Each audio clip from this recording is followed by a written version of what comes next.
Après 10 jours avec l'iPhone Air, je peux te dire que c'est clairement le modèle qui m'a le plus surpris chez Apple depuis des années. Je m'appelle Julien Telouk et si tu veux découvrir les dernières nouveautés high-tech, abonne-toi direct. Donc mon premier ressenti, et c'est le ressenti de tout le monde quand ils prennent le smartphone en main, c'est qu'il est incroyablement léger, fin, avec une finition mais juste excellente. Apple le présente comme l'iPhone le plus fin et le plus beau jamais sorti.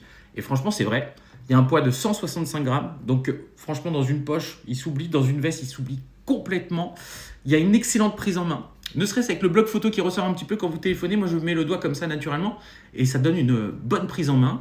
L'écran est de 6,5 pouces, donc c'est juste au-dessus de l'iPhone 17 qui a 6,3 et en dessous de l'iPhone 17 Pro Max qui a 6,9. Côté puissance, c'est à mi-chemin entre l'iPhone 17 et l'iPhone 17 Pro. Ça veut dire que ça peut faire tourner absolument toutes les applications sans aucun compromis. L'intelligence artificielle, le montage vidéo, les jeux, les applications qui sont lourdes et assez gourmandes. Avec cette finesse, on se dit forcément qu'Apple prépare peut-être déjà l'avenir des écrans pliables, puisque regardez, là en fait, au niveau de la finesse, c'est 1 mm au-dessus et en dessous de la prise USB-C. Côté photo, c'est le bémol, il n'y a qu'un seul objectif. Donc forcément, si vous êtes un fan de photos et que vous voulez faire les plus belles photos, ça ne va pas être l'iPhone 17 parce qu'il comble de manière logicielle les problèmes. Tout le monde dit que l'autonomie est catastrophique, c'est pas si catastrophique que ça au final. Vous avez peur dans une journée par rapport à un iPhone classique, allez on va dire une demi-heure. Pour le reste, franchement l'iPhone Air il coche toutes les cases.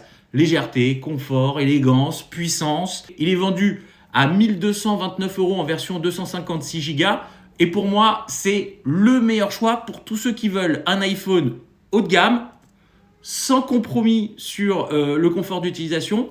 En revanche, si vous êtes un amoureux de la photo, si vous êtes un amoureux de la vidéo, si vous êtes quelqu'un qui utilise son smartphone et qui se retrouve en galère aujourd'hui avec plus de batterie à partir de 20 h, ne choisissez pas celui-ci. Dites-moi en commentaire si vous avez craqué pour cet iPhone ou si au contraire, vous êtes Android et abonnez-vous pour plus de vidéos.